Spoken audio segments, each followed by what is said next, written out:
जय हिंद दोस्तों। क्राइम की दुनिया में आपका स्वागत है।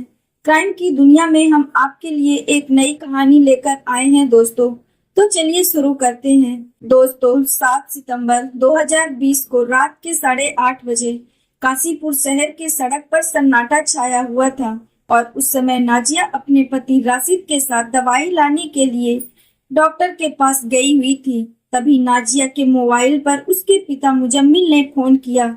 नाजिया ने अपने पिता की कॉल को देखा तो उसके दिल की धड़कनें बढ़ने लगीं, क्योंकि उसके पिता ने बहुत समय बाद उसे फोन किया था। लेकिन उसके समझ में ये नहीं आ रहा था कि उसके पिता ने उसे फोन किस लिए किया था। ये जानने की उत्सुकता के साथ साथ उसकी चिंता भी बढ़ने लगी थी।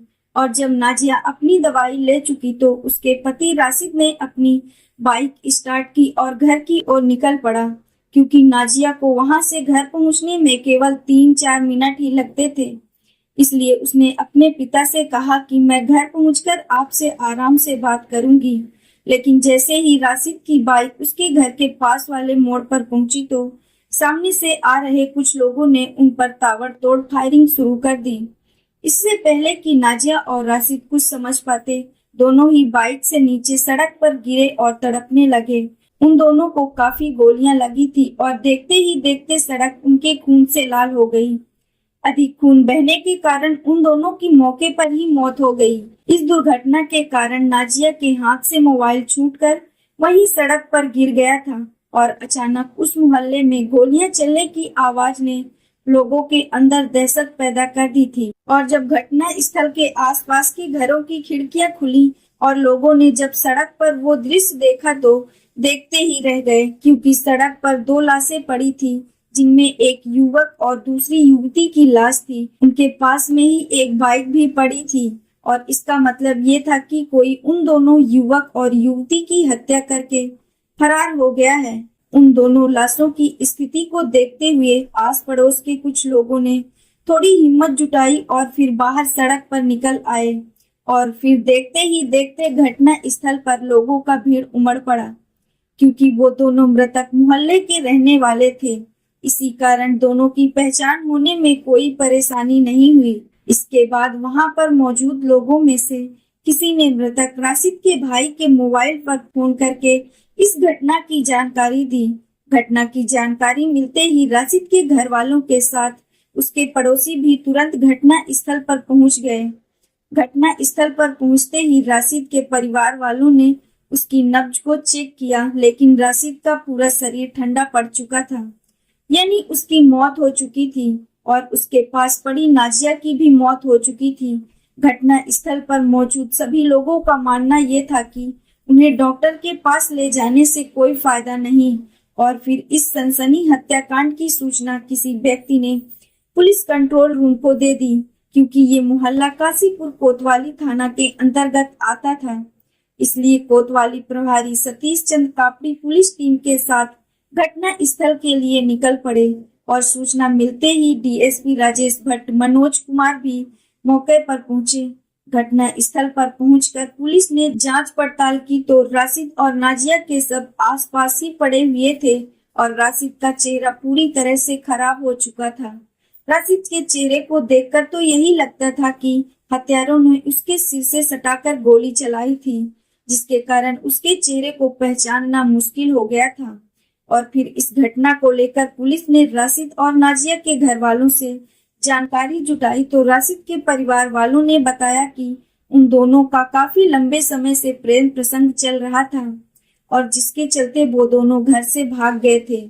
और फिर उसी दौरान जून 2020 में राशिद और नाजिया ने प्रेम विवाह कर लिया था। फिर कुछ समय बाद वो दोनों काशीपुर वापस आ गए थे और जब से दोनों पास में ही किराए का कमरा लेकर रहने लगे थे। और उस दिन नाजिया की तबीयत खराब होने के कारण शाम के समय वो दोनों दवाई लेने के लिए अपनी बाइक से डॉक्टर के पास गए थे और वहां से वापस घर आते समय किसी ने उन दोनों की गोली मारकर हत्या कर दी थी। घटना स्थल की जांच के दौरान पुलिस ने मृतक राशिद और उसकी बीवी नाजिया के मोबाइल अपने कब्जे में ले लिए थे।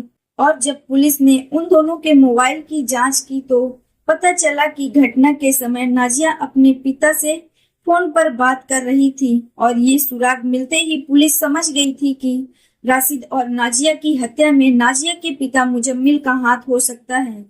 इसके बाद पुलिस तुरंत मुजम्मिल के घर पहुंची तो वहां से पता चला कि नाजिया का पिता मुजम्मिल घर से फरार है, क्योंकि उसके घर पर ताला लगा हुआ था। यानी उसके अन्य परिवार वाले भी घर से गायब थे। घर के सभी लोगों के अचानक इस तरह फरार होने से इस हत्या में पुलिस को नाजिया के घर वालों का हाथ होने का अंदेशा बढ़ गया था। इसके बाद पुलिस ने नाजिया के परिवार वालों को सब जगह ढूंढा, लेकिन उनका कहीं से कुछ पता नहीं चला।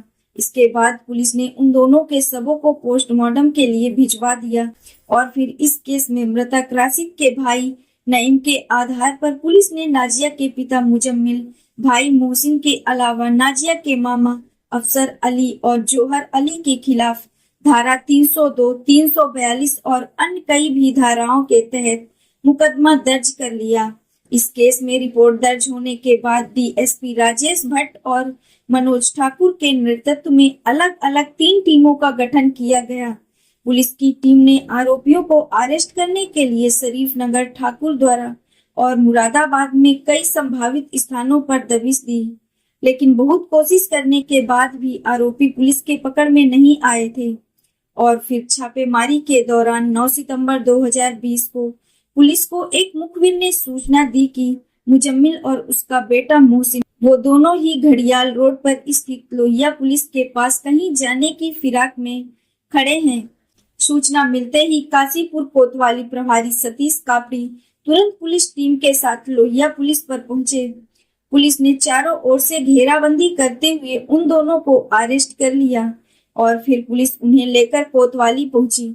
इसके बाद पुलिस ने उन दोनों से इस हत्याकांड के बारे में पूछताछ की तो पहले तो दोनों ने पुलिस को इधर उधर भटकाने की बहुत कोशिश की, लेकिन फिर नाजिया के पिता मुजम्मिल ने पुलिस को एक अजीब कहानी सुनाई। नाजिया के पिता ने बताया कि जिस समय वो अपने बेटे के साथ बेटी नाजिया से मिलने के लिए उसके घर के पास वाले नुक्कड़ पर पहुंचे तो उस समय नाजिया की हत्या हो चुकी थी।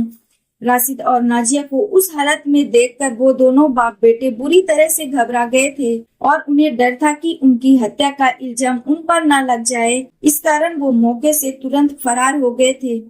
मुजम्मिल ने पुलिस को बताया कि उन्होंने तो राशिद के खिलाफ पुलिस में रिपोर्ट तक दर्ज नहीं कराई थी। यदि राशिद और नाजिया को मारना होता तो हमने उन्हें बहुत पहले ही मार दिया होता। लेकिन नाजिया के पिता की बातें सुनकर भी कोतवाली प्रभारी सतीश कापड़ी का शक उनसे नहीं हट रहा था और उन्हें लग रहा था कि ये झूठ बोल रहा है। फिर जब पुलिस ने मुजम्मिल और उसके बेटे मोहसिन से कड़ाई से पूछताछ की तो वो दोनों बुरी तरह से टूट गए और उन्होंने अपना जुर्म स्वीकार कर लिया। इसके बाद पुलिस ने उनकी निशानदेही पर 315 बोर्ड के 2 पिस्टल बरामद किए और फिर सरेआम ताबड़तोड़ फायरिंग करके इस दोहरे हत्याकांड को अंजाम देने वाले दोनों आरोपियों से वरिष्ठ पुलिस अधिकारियों के सामने पूछताछ करने पर राशिद और नाजिया की हत्या की जो कहानी सामने आई उसे सुनकर पुलिस भी हैरान रह गई। दोस्तों, इस घटना की सच्चाई को जानने के लिए हमारे साथ आखिर तक बने रहें। हमारे चैनल को सब्सक्राइब और वीडियो को लाइक करना ना भूलें और समाज में हो रही ऐसी दिल दहला देने वाली घटनाओं से रूबरू होते रहें ताकि आप भी सावधान रह सकें। आइए अब आपको बताते हैं इस घटना के बारे में। दरअसल मृतक राशिद के पिता कमरुद्दीन उत्तराखंड के शहर काशीपुर के मोहल्ला अली खान में रहते थे। कमरुद्दीन का बड़ा परिवार था, लेकिन बच्चों के बड़े होते ही उसके बच्चे भी पैसे कमाने लगे थे, जिससे उसके परिवार की आर्थिक स्थिति बहुत अच्छी हो गई थी, क्योंकि उसका एक बेटा काम करने के लिए दुबई और दूसरा बेटा राशिद सऊदी अरब चला गया था। उनके लड़के भी काशीपुर में ही अपना काम धंधा करते थे। कमरुद्दीन के घर के पास ही नाजिया के पिता मुजम्मिल का भी मकान था। मुजम्मिल की आर्थिक स्थिति तो पहले से ही मजबूत थी। दरअसल मुजम्मिल शरीफ नगर का निवासी था और गांव में उसकी काफी जमीन जायदाद थी और इस घटना से लगभग 10 साल पहले मुजम्मिल ने अपने गांव की कुछ जमीन बेच दी थी। इसके बाद वो काशीपुर के मोहल्ला अली खान में आकर रहने लगा था और उसकी ससुराल भी यहीं पर थी। काशीपुर में आने के बाद उसने यहाँ पर कुछ जमीन खरीदी और उस पर खेती बाड़ी का काम करना शुरू कर दिया। मुजम्मिल ने जमीन के काफी बचे पैसों से एक ट्रक खरीद लिया था और उसके 4 बेटे जवान थे जो काफी समय पहले ही अपना अपना काम करने लगे थे। ट्रक को मुजम्मिल खुद ही चलाता था। उसकी 2 बेटियां भी थी, जिसमें वो एक बेटी की पहले ही शादी कर चुका था और अब उसकी सबसे छोटी बेटी नाजिया ही बची थी। क्योंकि कमरुद्दीन और मुजम्मिल दोनों ही पड़ोसी थे, इसलिए दोनों के परिवार एक दूसरे के घर आना जाना था। भले ही वो दोनों अलग अलग जाति से ताल्लुक रखते थे, लेकिन फिर भी उन दोनों परिवारों में घर जैसा ही ताल्लुकात थे। और इसी के चलते कमरुद्दीन के बेटे राशिद और मुजम्मिल के बेटे मोहसिन में अच्छी दोस्ती हो गई थी। राशिद और मोहसिन का जब कभी भी कहीं कोई काम होता तो अक्सर ही वो दोनों साथ साथ ही घर से निकलते थे। नाजिया मोहसिन की छोटी बहन थी। क्योंकि नाजिया देखने में काफी सुंदर थी, इसलिए राशिद नाजिया से प्यार करने लगा था। राशिद पर नाजिया के घर आने जाने की भी कोई पाबंदी नहीं थी और इसी आने जाने के दौरान नाजिया ने अपने लिए राशिद की आंखों में प्यार देखा तो वो भी उससे प्यार करने लगी थी और फिर धीरे धीरे उनका प्यार परवान चढ़ने लगा।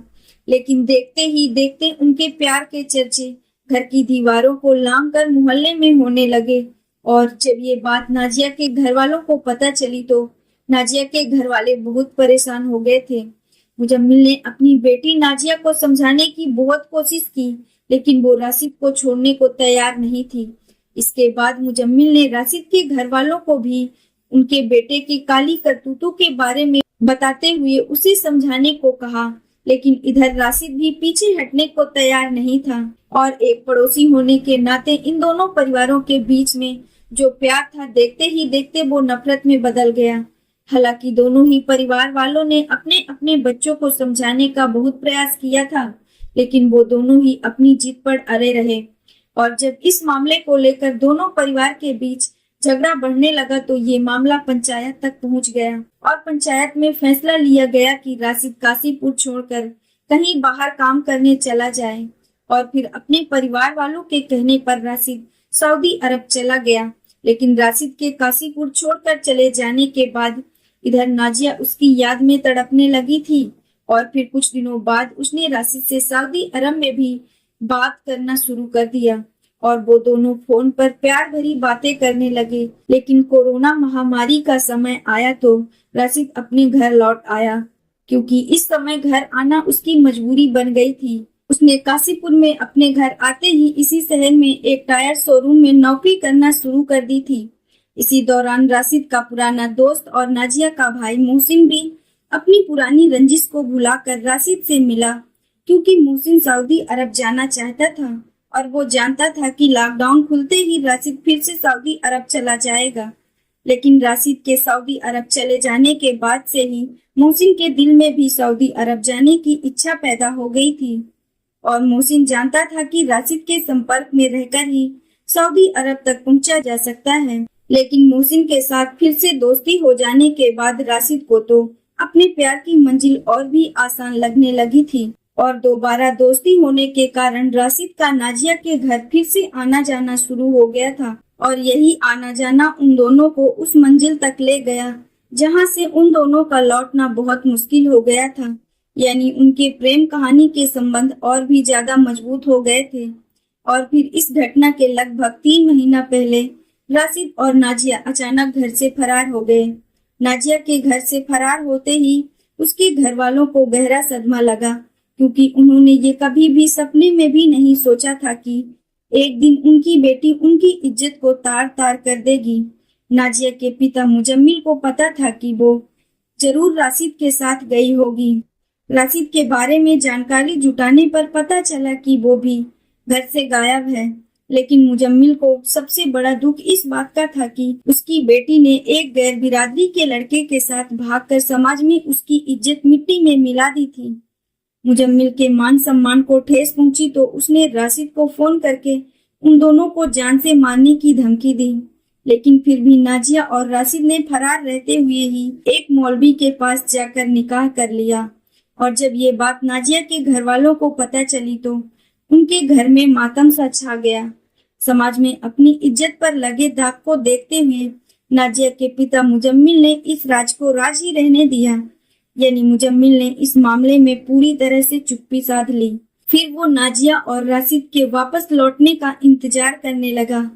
राशिद ने नाजिया के साथ निकाह करते ही अपना मोबाइल नंबर भी बदल लिया था, जिसके बाद मुजम्मिल की उनसे बात भी नहीं हो पाई थी, क्योंकि मुजम्मिल पेशे से एक ड्राइवर था, इसलिए वो काफी तेज तर्रार भी था।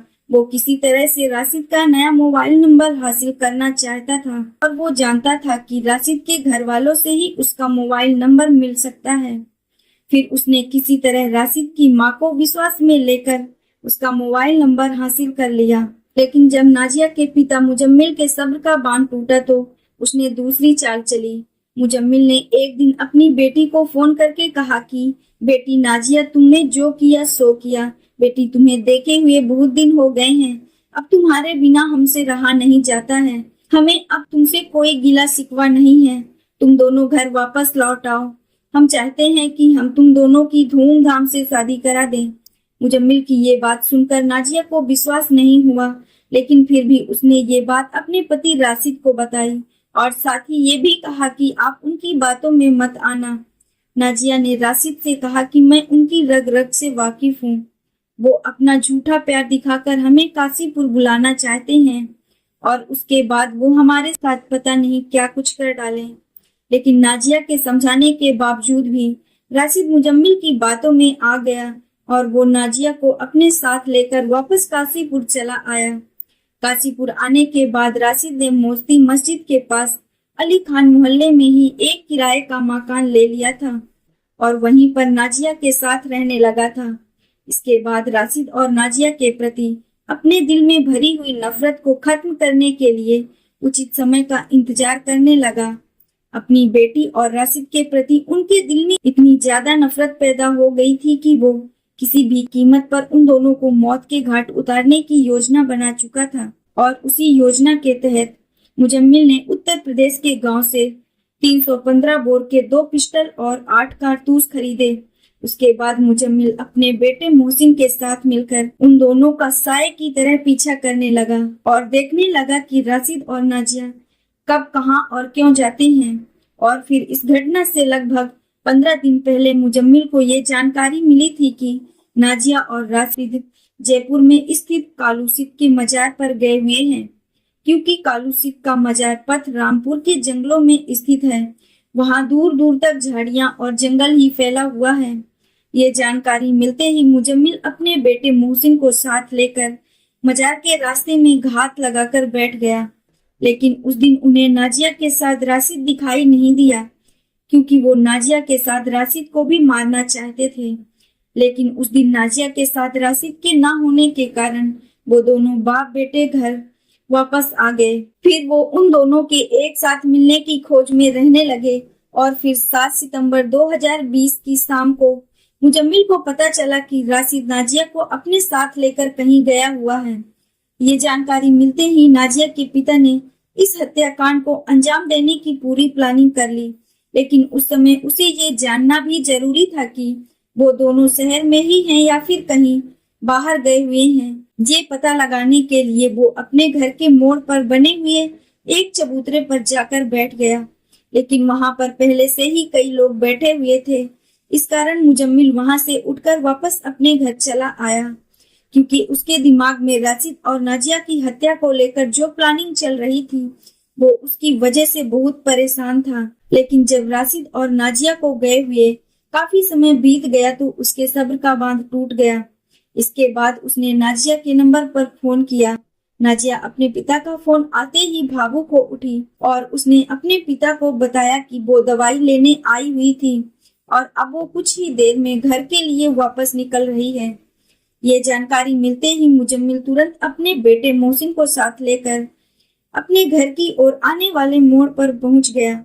उस समय वहां पर बैठे लोग भी अपने अपने घर पर जा चुके थे और जैसे ही राशिद नाजिया को साथ लेकर अपने घर की ओर जाने वाले मोड़ पर पहुंचा तो नाजिया के पिता और उसके भाई मोहसिन ने ताबड़तोड़ गोलियां चलाकर राशिद और नाजिया को मौत के घाट उतार दिया। मुजम्मिल और उसके बेटे मोहसिन से विस्तार से पूछताछ करने के बाद पुलिस ने उन्हें 10 दिसंबर 2020 को कोर्ट में पेश किया। फिर वहां से उन दोनों को जेल भेज दिया गया। दोस्तों, इस घटना को सुनाने का उद्देश्य किसी का दिल दुखाना नहीं है, किसी को परेशान करना नहीं है, बल्कि आपको जागरूक करना है, आपको सचेत करना है। दोस्तों, इस पूरी घटना के बारे में आपकी क्या राय है? कमेंट बॉक्स में जरूर बताएं। और अगर हमारी मेहनत आपको पसंद आई हो तो वीडियो को लाइक करते हुए शेयर भी करें।